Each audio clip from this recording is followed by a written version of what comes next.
When I was a young boy of 10, my parents lived in a sprawling old estate house, a place with creaking floors, hidden nooks, and a history that whispered in every corner.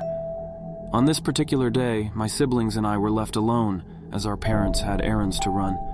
Our childhood imaginations were thriving, and we found ourselves lost in a world of games, explorations, and adventures.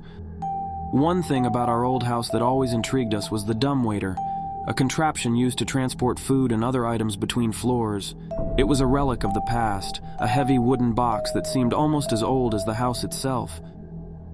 As we played in the large, echoing hallways, our laughter filled the air. The sunlight streamed in through the tall, dusty windows, casting long shadows on the polished wooden floors. We had spent countless hours playing hide and seek and telling ghost stories, but there was always one thing that fascinated and slightly unnerved us about the old dumbwaiter.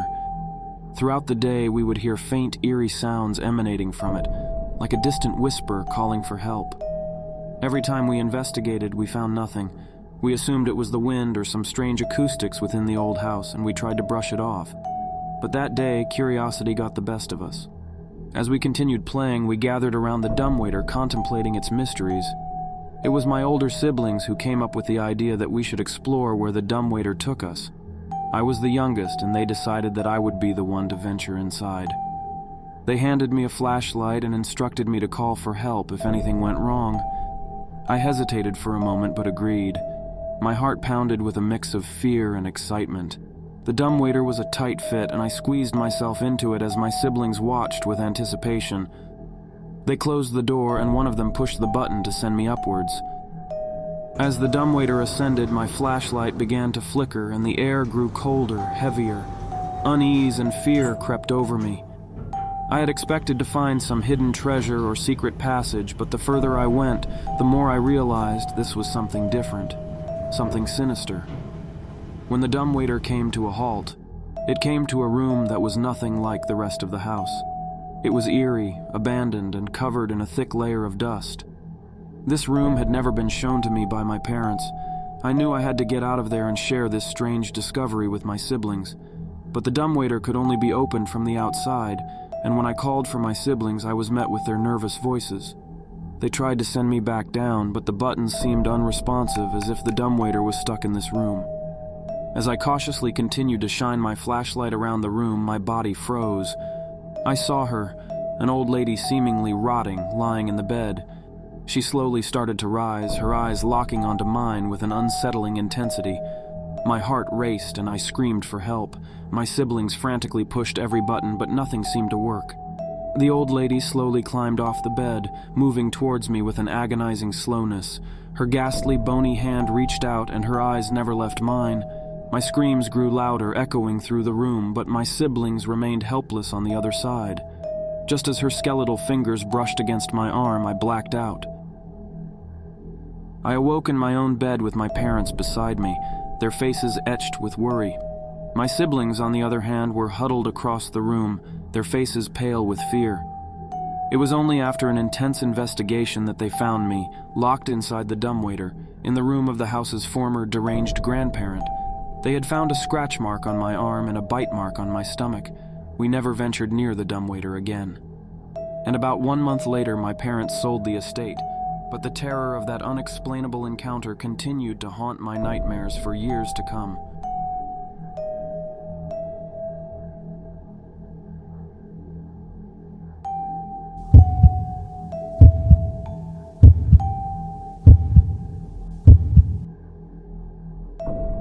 When I was 12, my best friend Jake invited me for a sleepover at his house. It was a regular Friday evening in a nice suburban neighborhood. His parents were heading out for dinner. The promise of unsupervised freedom and a night filled with movies and junk food excited us beyond measure. As the sun dipped below the horizon, we raided the fridge for pizza and soda and selected the spookiest movie we could find. Little did we know that night would etch a chilling memory in our young minds. The movie was a bad choice. As the shadows danced on the walls, the creepy atmosphere began to gnaw at our nerves. Just as the plot thickened on screen, an unexpected harsh knock came from the front door. My heart stopped, and I exchanged a glance with Jake. "Is anyone home? I have something for you." A voice, unfamiliar and unsettling, pierced the air. Our initial fear multiplied. We weren't expecting anyone, and the timing couldn't have been worse thanks to the horror movie that had already put us on edge. The voice repeated the same words over and over until it abruptly ceased. We inched toward the window by the door, terrified yet curious. To our surprise, there was no one there. Then the tranquility of that night shattered with the sound of breaking glass. A window at the back of the house had been shattered, and panic gripped us. Without hesitation, we bolted up the stairs, locked ourselves in Jake's room, and huddled in the darkness, our racing hearts echoing in the silence. We realized we'd left the phone downstairs in the kitchen, leaving us isolated from help. As we debated what to do, we could hear the intruder downstairs cussing and rummaging through cabinets. He seemed oblivious to our presence, likely thinking the house was empty. Our fear intensified when we heard him climbing the stairs, each creak signaling his approach. We sat frozen as he checked each room, getting closer to us. The man reached our bedroom and began to twist the doorknob slowly. It didn't open, and our relief was short-lived. The intruder let out a sinister chuckle. "If you open this door, I won't hurt you," he whispered, his voice laced with menace. We remained hidden beneath Jake's bed, the seconds feeling like hours. The man's taunts turned into frantic banging on the door, demanding we reveal ourselves.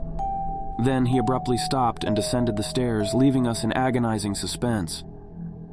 For what felt like an eternity, there was no sound from downstairs. Suddenly, our terror reached its peak when the bedroom window shattered and a hand reached in. The intruder had scaled the drain pipe and shattered the glass with a rock. In that moment, we had no choice but to unlock the door and make a run for it. We thundered down the stairs and out the front door, stumbling into the street. A familiar car approached, and we stood in its path, frantic and wide-eyed. The driver, our neighbor, halted the car, concern etched on their face. We piled into the vehicle and blurted out our terrifying ordeal. The neighbor, a godsend, promptly dialed the police. The authorities arrived, and our parents rushed home in a state of panic. An investigation followed, unearthing reports of a disturbed man who had terrorized some neighborhoods, repeating the same chilling phrase that he'd used on us. It seemed he had been a relentless menace, invading homes and tormenting residents. We heard nothing more of him, and life gradually returned to normal. Years passed, and I'd almost forgotten that night of terror. But as an adult, I watched the news one evening, and my heart plummeted. The television broadcast a report about the arrest of a convicted murderer, a man who had slaughtered an entire family, sparing only the father. The footage showed the man before the gruesome incident repeating that same sinister phrase that had haunted my childhood. What would have happened to us that night if he had gotten to us?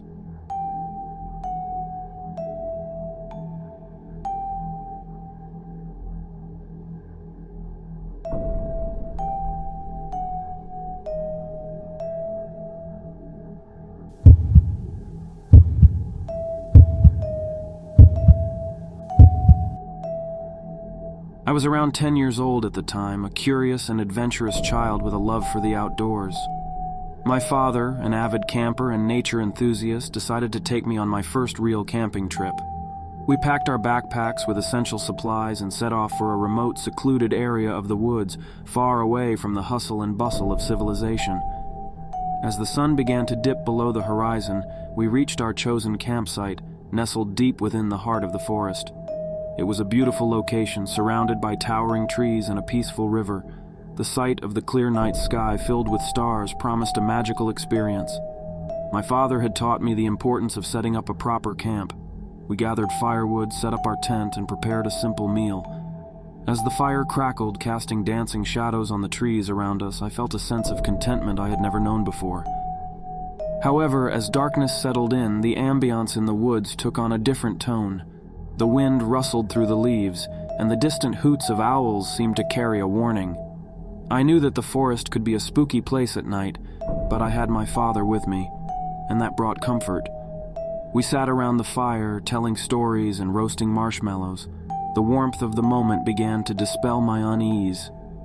That is, until we heard something that froze us in our tracks. It started as a faint rustling in the underbrush, barely audible over the crackling fire. My father and I exchanged a puzzled glance, but we dismissed it as some small woodland creature, perhaps a raccoon or a deer passing by. As children, our imaginations can sometimes run wild, but this time, it wasn't my imagination playing tricks on me. The rustling grew louder and more deliberate. Whatever it was, it seemed to be coming closer to our campsite. My father picked up a flashlight and aimed it in the direction of the sound. What we saw sent a chill down our spines.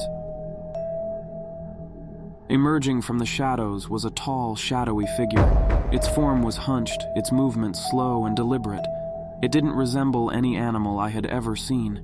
The flashlight revealed a face, a grotesque, pale visage that seemed to be staring directly at us with hollow, soulless eyes.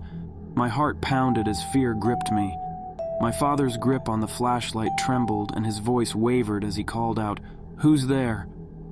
The figure didn't respond, but instead it took a step closer, its eerie gaze never leaving us. Panic surged through my veins, and my father swiftly gathered our things, urging me to retreat to the safety of the tent. As we zipped ourselves inside, the strange figure loomed outside our tent, casting a chilling shadow upon the fabric.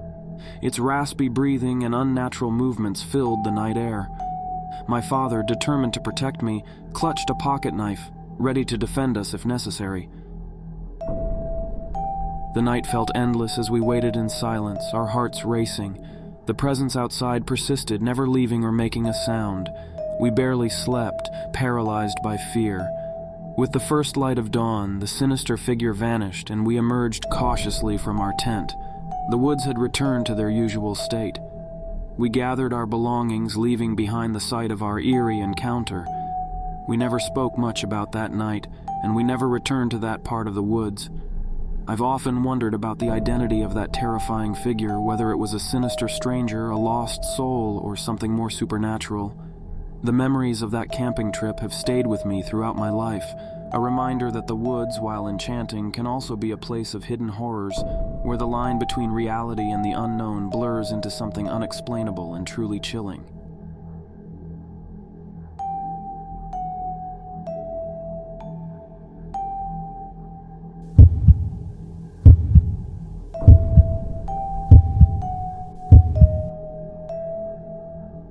I was around 11 years old, and my family had taken me out for a special celebration in Peru. It was one of those nights that held a special significance, and we had enjoyed a festive meal together. As was customary, when we returned home, we found ourselves in an unsettling situation. Our home was located in an area where break-ins were a rarity.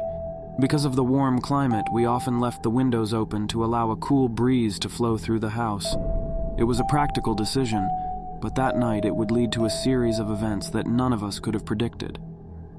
As my family and I arrived back home, we noticed something was off. Every window and door in the house was closed and locked. This was extremely odd from our usual practice, and we were left surprised. The realization struck us like a sudden gust of wind, chilling our spirits. The key to the house had been forgotten inside. Uncertainty and fear clouded the room as we contemplated the situation. With no other option, my family collectively agreed to send me into the attic, the one part of the house that remained open. Armed with only a small candle, I began to climb the narrow attic stairs. The atmosphere was tense, and I could feel the weight of our family's apprehension. Inside the attic, I climbed down and found myself in my parents' bedroom. It was my task to open the windows and let some fresh air in. The room was locked and dark, and I needed the candle's light to guide me. The flickering flame cast eerie shadows on the walls as I moved to unlatch the windows. Finally, I took a moment to sit on the edge of my parents' bed and appreciate the cool breeze that flowed in through the open window. The calmness didn't last long, as an unexplained force suddenly shoved me from behind. It felt as if someone had thrown me off the bed, but there was no one there. I tumbled onto the floor, disoriented and terrified. In the chaos that followed, a powerful gust of wind blew into the room with such intensity that it extinguished my candle and forcefully slammed the window shut. Darkness enveloped the room, and I couldn't see a thing. Panic set in, and I screamed for help. My father, hearing my cries, sprung into action. He broke down the door to the front door and rushed up to find me. The room was a disheveled mess, with sheets and pillows scattered about.